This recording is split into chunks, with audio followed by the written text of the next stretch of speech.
My self Ravikant Kumar and आज हम discuss करेंगे संघ का शासन के बारे में। तो संघ के शासन की अगर हम बात करें तो संघ के शासन की चर्चा जो है भारतीय संविधान के भाग 5 के अंतर्गत किया गया है। ओके, भाग 5 के अंतर्गत जो किया गया है और इसकी जो आर्टिकल्स है वो 52 से 151 के बीच जो है इसका रखा गया है।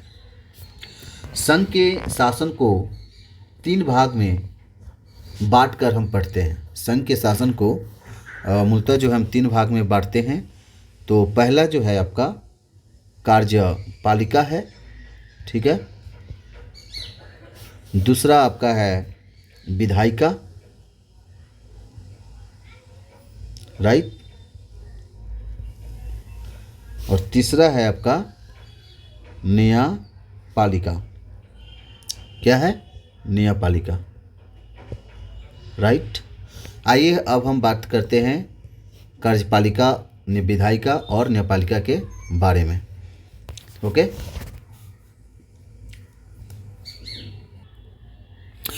तो अगर हम कार्यपालिका के बारे में बात करें तो कार्यपालिका जो है एक संसदीय व्यवस्था में जो है कार्यपालिका अपनी नीतियों और कार्यों के लिए विधायिका के प्रति जो है उत्तरदायी होती है। यानी कि कार्यपालिका अगर पूछे तो किसके प्रति उत्तरदायी होती है, तो कार्यपालिका जो है वो संसदीय व्यवस्था में जो अपनी नीति और कार्यों के लिए विधायिका के प्रति जो है अपने उत्तरदायी होती है, ठीक है। नीति और कार्य के लिए जो है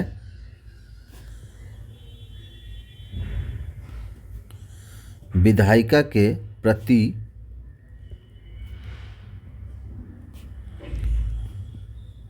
उत्तरदायी होती है।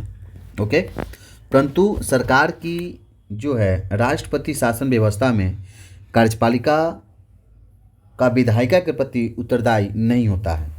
कि राष्ट्रपति जब शासन व्यवस्था होता है तो उसमें कार्यपालिका का जो है वो विधायिका के प्रति उत्तरदायी नहीं होता है। एवं संवैधानिक रूप से अगर देखा जाए तो वो अपने कार्यकाल के मामले में विधायिका से जो है स्वतंत्र होती है। तो इस काम का पालन करने वाली संस्था या अधिकारी को कार्यपालिका के अंतर्गत जो है रखा जाता है। और इसकी चर्चा कार्यपालिका की जो चर्चा है वो अनुच्छेद आर्टिकल्स 52 से 78 के अंतर्गत रखा गया है। और इसके अंतर्गत जो है कार्यपालिका के अंतर्गत जो है राष्ट्रपति और उपराष्ट्रपति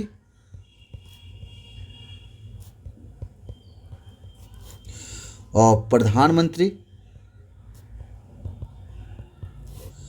मंत्रिपरिषद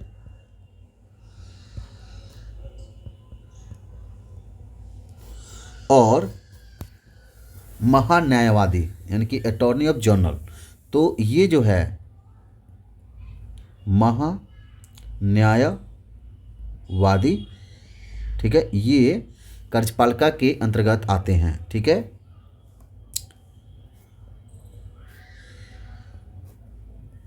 यानी कि प्रेसिडेंट,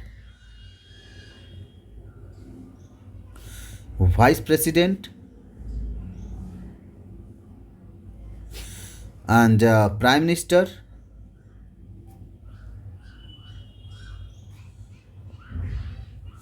एंड मंत्रिमंडल, मिनिस्ट्रियल कर सकते हैं, काउंसिल जो भी है, और अटॉर्नी ऑफ जनरल। तो ये सब जो है आपका ये कार्यपालिका के अंतर्गत जो है आते हैं। यानी कि अगर हम शॉर्ट फॉर्म में इसको याद रखें, तो PVPMAG, ओके, PVPMAG पी से प्राइम मिनिस्टर, सॉरी पी से प्रेसिडेंट, वी से वाइस प्रेसिडेंट, पी से प्राइम मिनिस्टर, और एम से मिनिस्टर, और attorney of general, AG for attorney of general. तो ये सब जो है कार्यपालिका के अंतर्गत आते हैं। और अगर अब हम बात करेंगे न्यायपालिका विधायिका के बारे में, ठीक है, ओके। तो अब हम बात करेंगे नेक्स्ट विधायिका के बारे में। नाउ डिस्कस विधायिका, अबाउट विधायिका के बारे में। तो देखिए, तो यहाँ पे जो है विधायिका यानी कि विधि का निर्माण करने वाली संस्था ही क्या कहलाती है, विधायिका कहलाती है। जो विधि का जो निर्माण करती है संस्था, विधि का निर्माण करने वाली जो संस्था है, ओके, संस्था है को हम विधायिका कहते हैं, संस्था को हम विधायिका कहते हैं, ठीक है।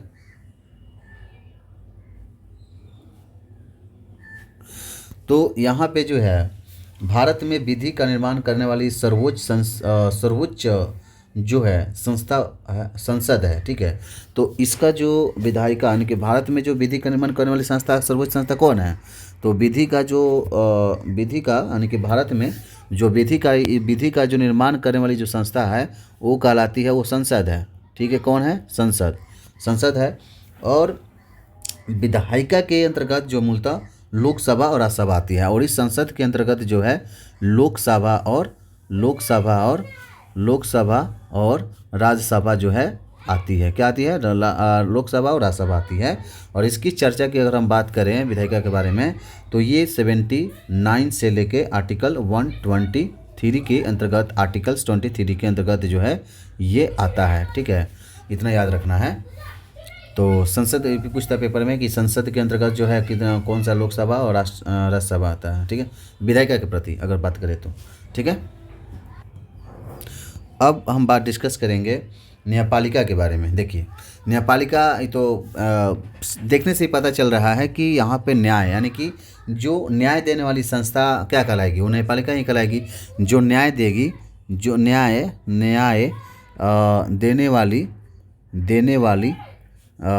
देने वाली जो संस्था है को हम क्या कहेंगे, न्याय देने वाली संस्था को हम क्या कहेंगे, न्यायपालिका, ठीक है। क्या कहेंगे, न्यायपालिका, ठीक है।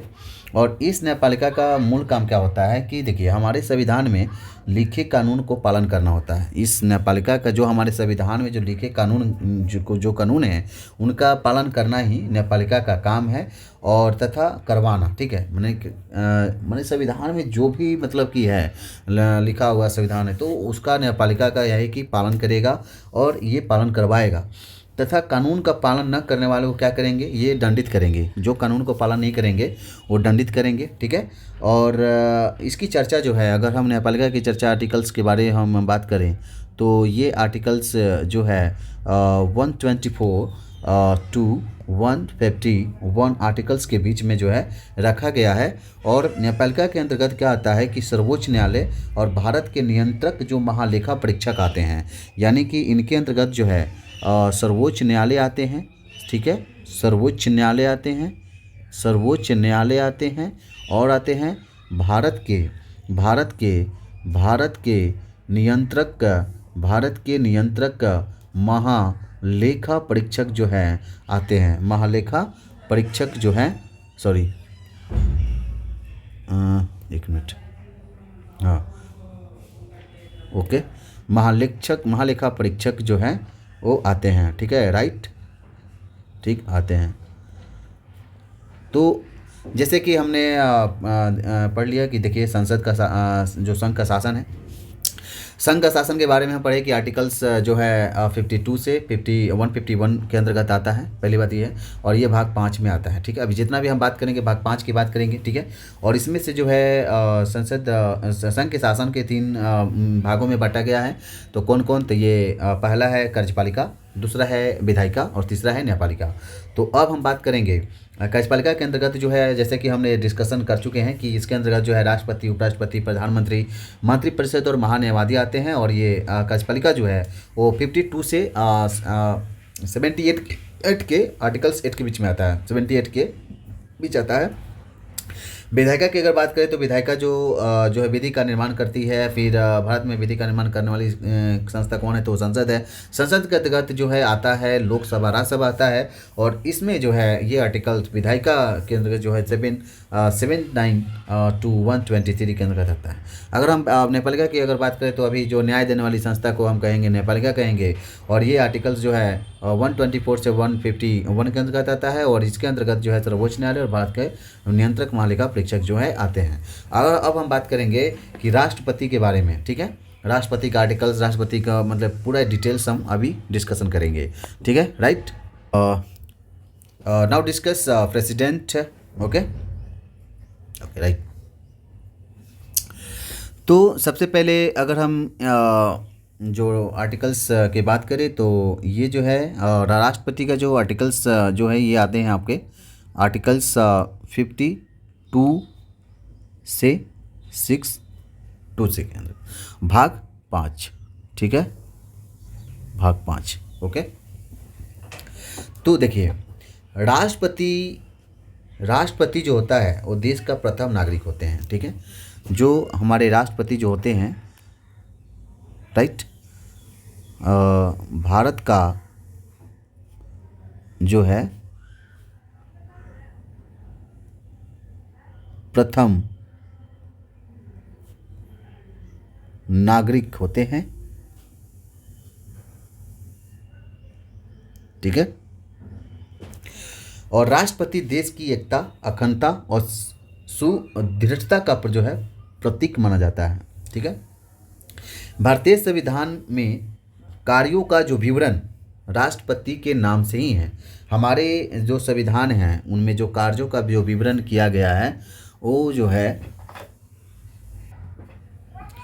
तो देखिए, तो जैसे कि हम जानते हैं कि राष्ट्रपति भारत का प्रथम नागरिक होते हैं और यह देश की एकता, अखंडता, सुदृढ़ता का जो प्रतीक माना जाता है। और भारतीय संविधान में कार्यों का जो विवरण है वो राष्ट्रपति के नाम से ही है।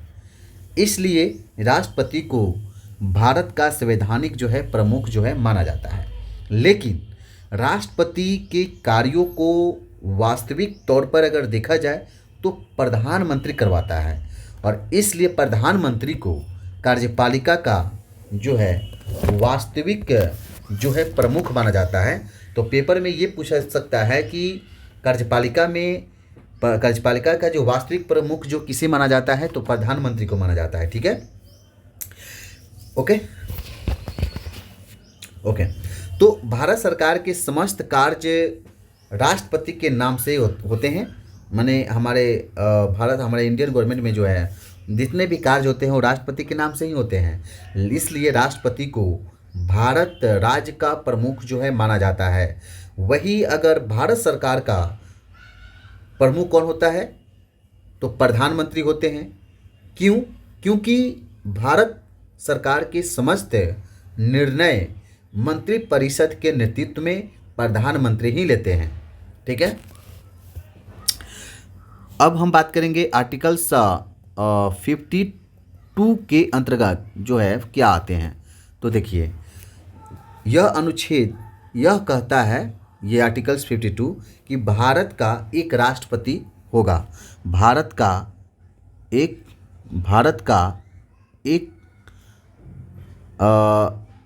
राष्ट्रपति होगा, ठीक है। भारत का एक क्या होगा, तो एक राष्ट्रपति होगा, ठीक है। अभी हम बात करें किसके अंतर्गत, तो कार्यपालिका के अंतर्गत जो है ये आते हैं हमारे राष्ट्रपति, ठीक है। कार्यपालिका के अंतर्गत आते हैं, आपको पता ही होगा। तो संघ का शासन के अंतर्गत जो है 3 रूप में बांटा गया है, कार्यपालिका, विधायिका और न्यायपालिका।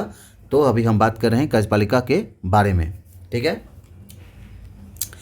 तो ये जो है आर्टिकल्स 52 में भारत का जो एक राष्ट्रपति होगा, ठीक है। अब हम बात करेंगे आर्टिकल्स जो है 53। तो आर्टिकल 53 ये कहता है कि संघ की कार्यपालिका जो है वो संघ की कार्यपालिका शक्ति राष्ट्रपति में निहित होती है। संघ की कार्यपालिका जो शक्ति है वो राष्ट्रपति पत्ती में जो है निहित होती है। ठीक है, थोड़ा राइटिंग देख लेना भाई, अच्छा नहीं है, बस समझ लीजिएगा।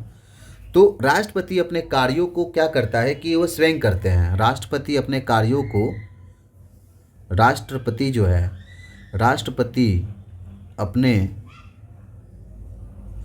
कार्य को क्या करता है, कार्य को खुद करते हैं। ठीक है, करते हैं या अपने अधीनस्थ अधिकारियों के माध्यम से करवाते हैं, जो उनके अधीनस्थ अधिकारी होते हैं उनसे करवाते हैं। ठीक है, अब हम बात करेंगे आर्टिकल्स 54 के बारे में। तो आर्टिकल्स 54 में ये कहता है कि अनुच्छेद हमें यह बताता है कि राष्ट्रपति के निर्वाचक मंडल के विषय में जानकारी, यानी कि ये जो है राष्ट्रपति के निर्वाचक जो मंडल के विषय में जानकारी प्रदान करता है। ठीक है, राष्ट्र निर्वाचक, एक मिनट, निर्वाचक मंडल के विषय में,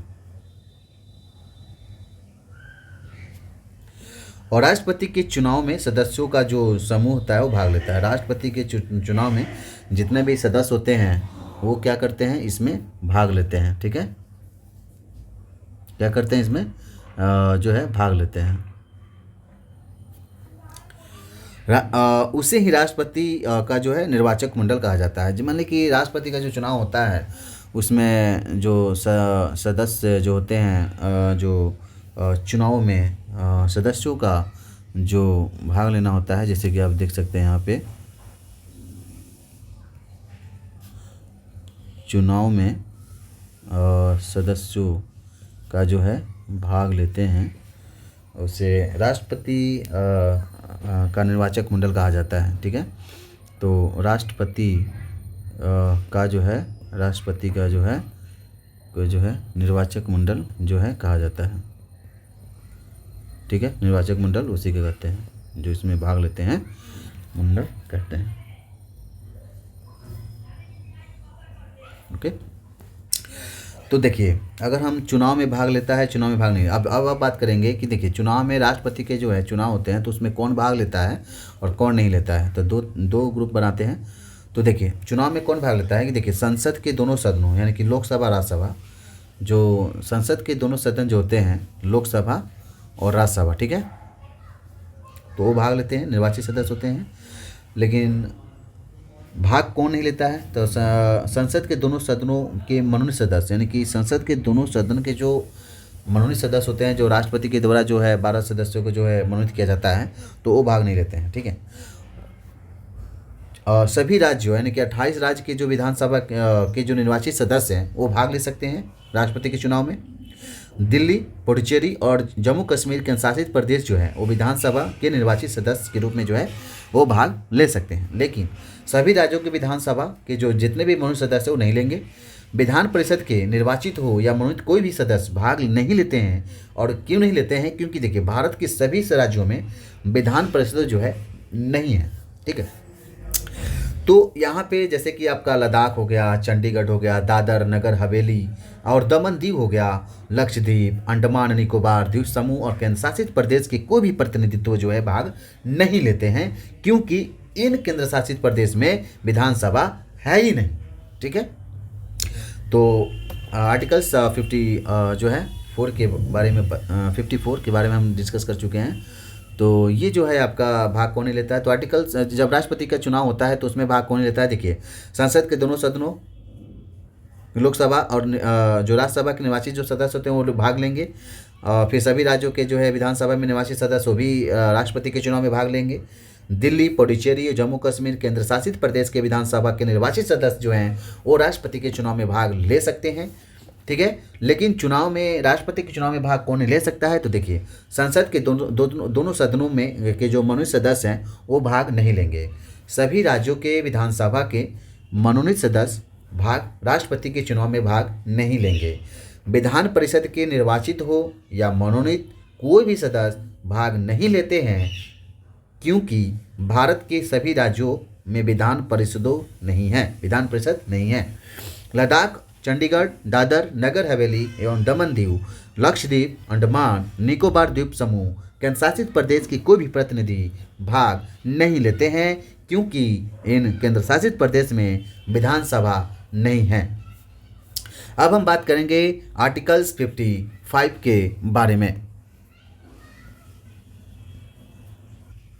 आर्टिकल्स 55 राष्ट्रपति के चुनाव के रीति या तरीका के विषय में जानकारी देता है।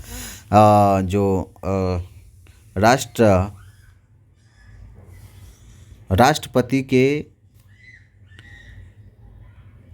चुनाव के रीति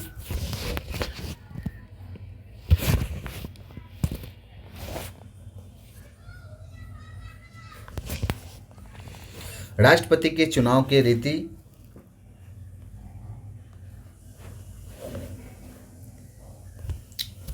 और विषय के जो है या तरीके के विषय जो तरीका है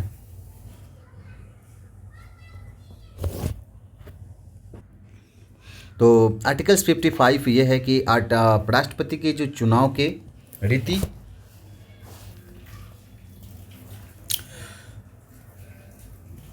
के रीति और तरीका के बारे में जो है जानकारी देता है। ठीक है,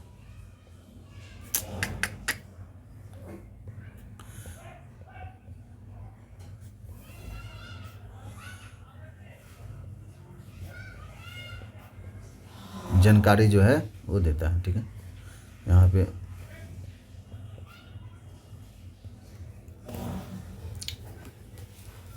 देखिए, यहाँ पे अगर हम बात करें कि देखिए तो एक एमएलए का जो मतकृत होता है, एक एमएलए जैसे कि एक मेंबर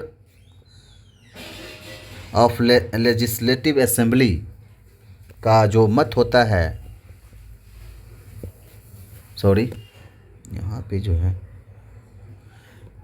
तो पेन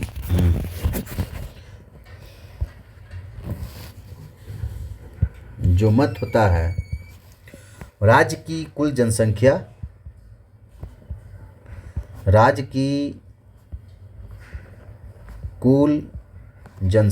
बटा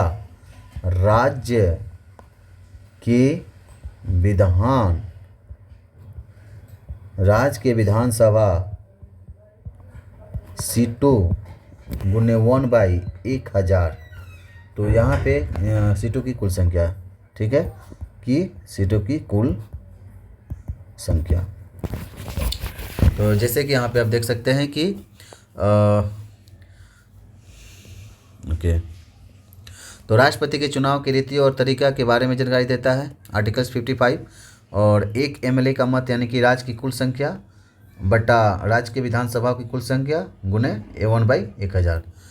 ओके, राष्ट्रपति चुनाव में जो है से संबंधित जो है अन्य तथ्य क्या है, तो यहाँ पे जैसे कि आप देख सकते हैं कि मतदाता उम्मीदवारों के नाम के आगे जो है अपना वरीयता क्रम 1 2 3 4 आदि जो अंकित करता है। राष्ट्रपति चुनाव से संबंधित अन्य तथ्य ये है कि प्रथम चरण में उम्मीदवारों के मतों की गणना उनको प्राप्त जो है प्रथम वरीयता के मत के आधार पर होती है। उम्मीदवारों को निर्धारित मत न पाने की स्थिति में मतों के हस्तांतरण की प्रक्रिया शुरू होती है और द्वितीय चरण में प्रथम वरीयता के न्यूनतम मत प्राप्त करने वाले उम्मीदवार की उम्मीदवारी जो है रद्द कर इसके द्वितीय वरीयता के मत को जो है अन्य उम्मीदवारों को प्रथम वरीयता के मतों में बांट दिया जाता है। तो यह प्रक्रिया जब तक कोई उम्मीदवार निर्धारित मत नहीं प्राप्त करता तब तक वो चलती रहती है। ठीक है,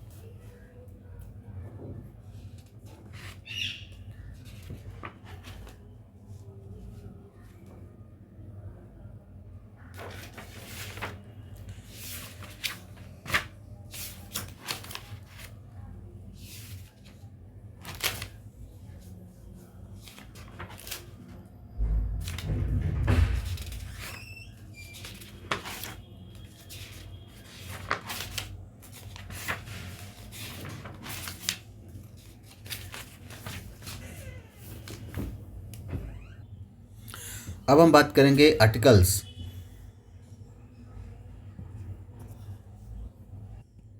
आर्टिकल 56 यह कहता है कि राष्ट्रपति का कार्यकाल उसके शपथ ग्रहण करने की तिथि से 5 वर्षों का होगा।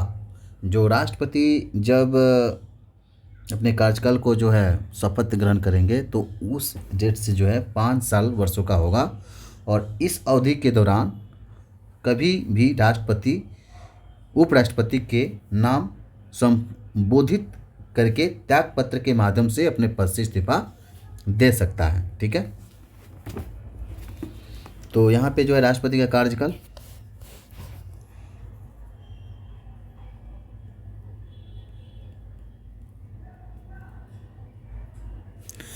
राष्ट्रपति का कार्यकाल ओके उसके शपथ ग्रहण करने की तिथि से 5 वर्षों का होगा, जो है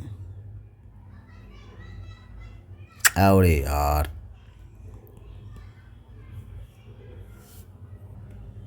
तो यहाँ पे जो है राष्ट्रपति का कार्यकाल उसके शपथ ग्रहण से जो है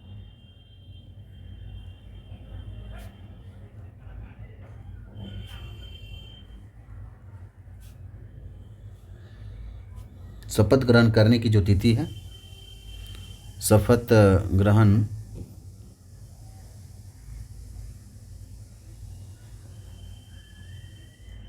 करने की तिथि से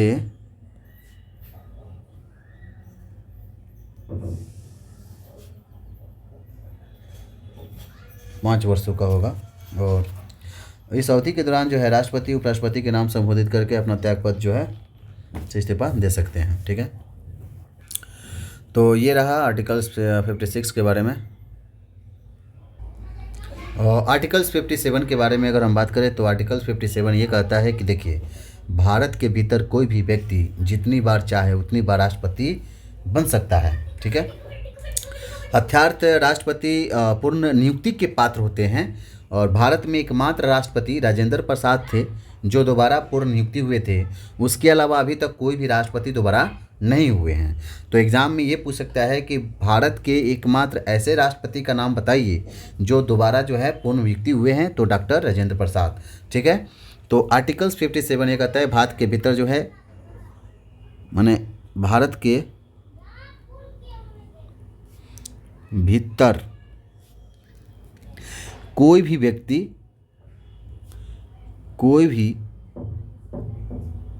व्यक्ति जितनी बार चाहे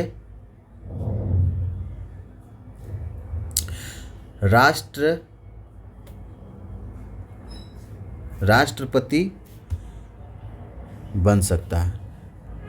ठीक है, जितने बार चाहे राष्ट्रपति बन सकता है।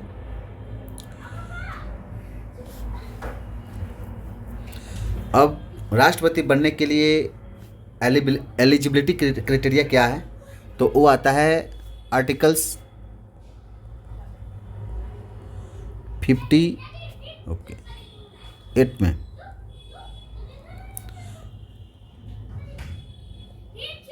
आर्टिकल 58, ठीक है,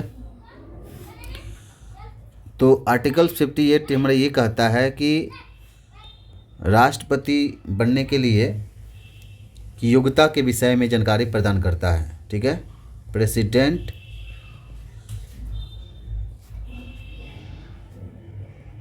एलिजिबिलिटी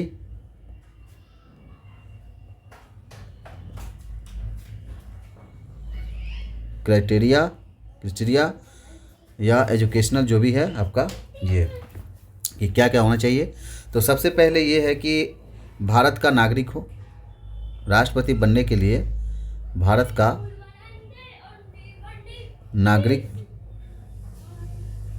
नागरिक होना जरूरी है। ठीक है, सेकंड में आता है आपका कि उम्र कम से कम 35 वर्ष का हो। एज की बात करें, उम्र कम से कम कितना उम्र होना चाहिए, कम से कम 35 वर्ष का हो। थर्ड में क्या है, तो थर्ड में लोकसभा के सदस्य बनने की योग्यता रखता हो। लोकसभा लोकसभा के जो सदस्य बनने की योग्यता रखता हो। और चौथा है कि पागल या दिवालिया नहीं हो, मतलब किसी के प्यार में पागल उगल ना हो। पागल आदमी को नहीं ना बनाएगा, पागल व दिवालिया यानी कि दीवाना जो है दिवालिया ना हो। ठीक है, दिवालिया।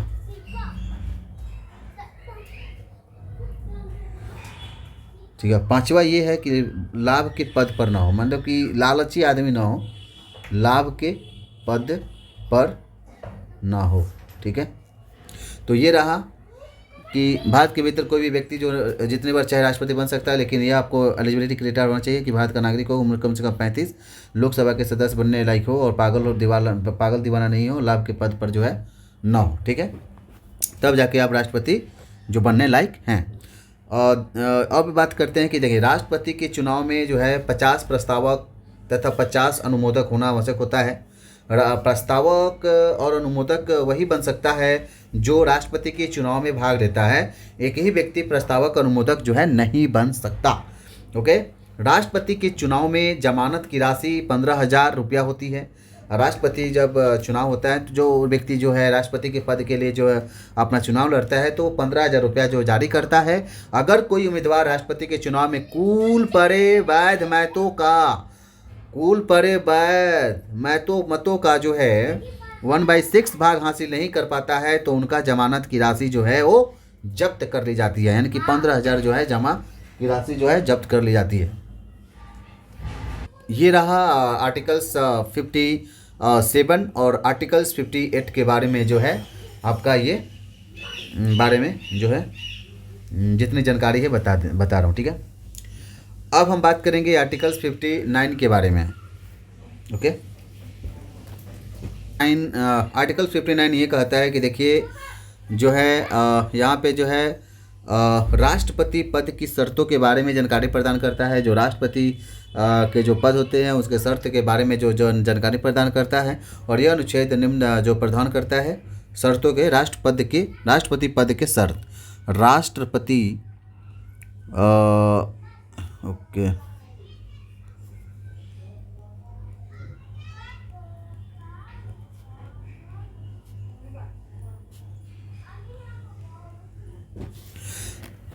तो राष्ट्रपति पद के शर्त के बारे में जो आर्टिकल 59 जो है वो जानकारी देता है। और ये इसमें ये है कि लाभ के पद पर आसीन व्यक्ति राष्ट्रपति नहीं बन सकता। माने जो व्यक्ति जो अगर राष्ट्रपति का चुनाव लड़ रहा है और वो किसी और जॉब में है तो उस पीरियड में जो है वो राष्ट्रपति का चुनाव जो है किसी भी कीमत पे नहीं बन सकता। दूसरा कंडीशन ये है कि संसद द्वारा जो है निर्धारित वेतन लेना होगा। जो संसद के द्वारा जो निर्धारित वेतन है वही आपको लेना होगा। ठीक है, तीसरा बात यह है, कंडीशन ये है कि राष्ट्रपति को राष्ट्रपति भवन में ही रहना होगा। ठीक है, अगर कोई विधानसभा सदस्य या अन्य किसी भी सदन का सदस्य राष्ट्रपति निर्वाचित होता है तो उसका जो है उसे सदन की जो है सदस्यता छोड़नी होगी। ठीक है, अनुच्छेद 59 ये है कि अनुसार अगर बात करें तो देखिए राष्ट्रपति जो होता है वो संसद के किसी सदन या राज्य के विधानमंडल के किसी सदन का सदस्य नहीं होगा। किंतु यदि संसद के किसी सदन या किसी राज्य विधानमंडल के किसी सदन का कोई सदस्य राष्ट्रपति निर्वाचित हो जाता है तो उस स्थिति से यह माना जाएगा कि उस सदन में उसने अपना स्थान जो है रिक्त कर दिया है राष्ट्रपति के रूप में पद ग्रहण की तिथि से। ठीक है, अब हम बात करेंगे आर्टिकल 60 के बारे में कि आर्टिकल 60 ये कहता है कि देखिए राष्ट्रपति को शपथ सुप्रीम कोर्ट के मुख्य न्यायाधीश दिलवाएंगे। राष्ट्रपति को जो है शपथ जो है कौन दिलवाएगा? शपथ जो है वो सुप्रीम कोर्ट के जो हैं एक मिनट सुप्रीम कोर्ट के जो है मुख्य न्यायाधीश जो है दिलवाते हैं सुप्रीम कोर्ट के राष्ट्रपति के शपथ जो है सुप्रीम कोर्ट के मुख्य न्यायाधीश दिलवाते हैं। और यदि मुख्य न्यायाधीश नहीं है ना, तो ऐसी स्थिति में उच्चतम न्यायालय के जो वरिष्ठतम न्यायाधीश होते हैं ना, उनके कार्य को जो है उनके द्वारा इस कार्य को संपन्न किया जाता है। ठीक है, मान लें कि सपोज डेट अगर मान लें कि सुप्रीम कोर्ट के मुख्य न्यायाधीश जो है अभी नहीं है तत्काल में, तो उस स्थिति में उच्चतम न्यायालय के ही वरिष्ठतम न्यायाधीश द्वारा इस कार्य को संपन्न किया जाता है। ठीक है, तो ठीक है, शपथ दिलाना ये सब जो है आर्टिकल 60 में है, तो याद रखना है। Now discuss articles 61 and 62, right. Okay, तो अब हम बात करेंगे आर्टिकल्स 61 के बारे में। तो आर्टिकल 61 ये कहता है कि देखिए यहाँ पे जो है 61 ये कहता है कि अगर राष्ट्रपति संविधान का अतिक्रमण करता है, अगर राष्ट्रपति संविधान का अतिक्रमण करता है तो या संविधान का उल्लंघन करता है राष्ट्रपति, तो उस पर जो है महाभियोग जो है लगाया जा सकता है। ठीक है, महाभियोग लगाना, ठीक है, महाभियोग जो है लगाना। तो राष्ट्रपति पर महाभियोग लगाना किस पीरियड में, अगर वो संविधान का उल्लंघन करता है या संविधान का अतिक्रमण करता है, तो उस स्थिति में हम इस पर महाभियोग जो है लगा सकते हैं और लगाकर उन्हें जो है पद से हटा सकते हैं, पद से हटाया जा सकता है। ठीक है, पद से हटाया जा सकता है।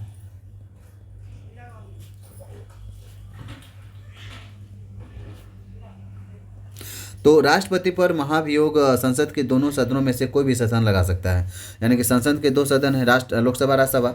तो यहाँ पे जो है राज्यसभा हो या लोकसभा हो, वो दोनों जो है यहाँ पे महाभियोग जो है लगाकर उसको हटाने का जो क्रिया है वो कर सकता है। तो क्या कर सकता है, अब हटा कैसे सकता है, इसके बारे में जानकारी ले लेते हैं। तो देखिए, लेकिन शर्त यहाँ देखिए, उस कंडीशन में हटा सकते हैं उनको कि देखिए 14 दिन पहले इसकी जो है जानकारी जो है, सूचना जो इन्फॉर्म है वो राष्ट्रपति को देना अनिवार्य होता है। 14 दिन के जो है पहले जो, जैसे कि जिस स्थिति से हम उसको हटा रहे हैं उस स्थिति से जो है राष्ट्रपति को 14 दिन पहले जो उनको सूचना दिया जाता है कि संसद के सदनों में जब महाभियोग प्रक्रिया चल रहा हो तो राष्ट्रपति स्वयं अपना पक्ष जो है संसद में रख सकते हैं। यानी कि संसद में जब उनके प्रति जो है महाभियोग की जो प्रक्रिया है, जो हटाने का जो प्रक्रिया है, अगर वो संसद के किसी भी सदन में चल रहा है तो अपना जो है वो स्वयं अपना पक्ष रखेंगे संसद में आकर, या किसी के माध्यम से रखवा सकते हैं। ठीक है, तो संसद के दोनों सदनों को इस प्रक्रिया को विशेष बहुमत से जो है पारित करना होता है। जैसे ही दोनों सदन विशेष बहुमत से प्रक्रिया को जो है पारित कर देता है, तो वैसे ही यह माना जाता है कि महाभियोग प्रक्रिया पूर्ण हुआ और राष्ट्रपति को अपने पद से त्यागपत्र जो है देना होता है। तो अभी तक किसी भी राष्ट्रपति पर महाभियोग जो है प्रक्रिया नहीं लगाया गया है। नोट में यह है कि राष्ट्रपति पर चलने वाला जो महाभियोग प्रक्रिया एक अर्ध न्यायिक प्रक्रिया है। दूसरा कंडीशन ये है कि अगर देखा जाए तो संसद के दोनों सदनों के मनोनीत सदस्य राष्ट्रपति के चुनाव में भाग नहीं लेते हैं, लेकिन महाभियोग प्रक्रिया में भाग जो है ले सकते हैं। सभी राज्यों के विधानसभा के निर्वाचित सदस्य और दिल्ली, पुडुचेरी और जम्मू कश्मीर केंद्र शासित प्रदेश के विधानसभा के निर्वाचित सदस्य राष्ट्रपति के चुनाव में भाग लेते हैं, लेकिन महाभियोग प्रक्रिया में भाग नहीं लेते हैं। अब हम बात करेंगे आर्टिकल 62 के बारे में। तो आर्टिकल 62 ये कहता है कि राष्ट्रपति के पद रिक्त होने के विषय में जानकारी जो है देता है। राष्ट्रपति के पद के जो है रिक्त होने की जो है जानकारी देता है, रिक्त होने की जानकारी देता है। ठीक है, तो यहाँ पे जो है यह अनुच्छेद कहता है कि राष्ट्रपति के पद के जो रिक्त होने के 6 माह के अंदर जो राष्ट्रपति का चुनाव होना आवश्यक है। राष्ट्रपति का पद निम्न स्थिति में रिक्त हो सकता है: अगर राष्ट्रपति उपराष्ट्रपति के नाम त्याग पद देता है, या दूसरा कंडीशन यह है कि राष्ट्रपति के मृत्यु के मृत्यु के बाद जो है उनका जो है पद खाली हो सकता है। राष्ट्रपति पर महाभियोग के तहत भी हटाया गया जो वो हो सकता है। अगर राष्ट्रपति का कार्यकाल समाप्त हो गया हो तो वो जो है रिक्त खाली हो सकता है। तो ऊपर के 3 परिस्थिति में राष्ट्रपति का पद खाली होता है। तो उपराष्ट्रपति राष्ट्रपति के रूप में काम करते हैं, लेकिन चौथे स्थिति में अगर बात करें तो वर्तमान के राष्ट्रपति ही तब तक पद पर बने रहते जब तक कि उनका उत्तराधिकारी चुन कर नहीं आ जाते हैं। ठीक है, तो ये जो है चौथा, अगर राष्ट्रपति का जो अगर मान लेते हैं कि राष्ट्रपति का अगर कार्यकाल जो है वो समाप्त हो गया है, तो राष्ट्रपति तब तक अपने पद पर बने रहेंगे जब तक कि उनका जो उत्तरदायित्व है, जो उत्तरदायी है, उनका जो उत्तराधिकारी है वो नहीं आ जाते हैं, तब तक वो पद से नहीं हटेंगे। ठीक है, तो आज रहा ये आज वीडियो लंबा होने के कारण जो है मैं यहीं पे आज क्लास को जो है समाप्त करता हूँ। नेक्स्ट क्लास में हम लोग पढ़ेंगे इसके आगे। ठीक है, जो राष्ट्रपति से रिलेटेड जो है उनका जो है एक मिनट, राष्ट्रपति की शक्ति, राष्ट्रपति की वीटो शक्ति, ये सब बारे में हम आगे जो है पढ़ेंगे। ठीक है, तब तक के लिए धन्यवाद।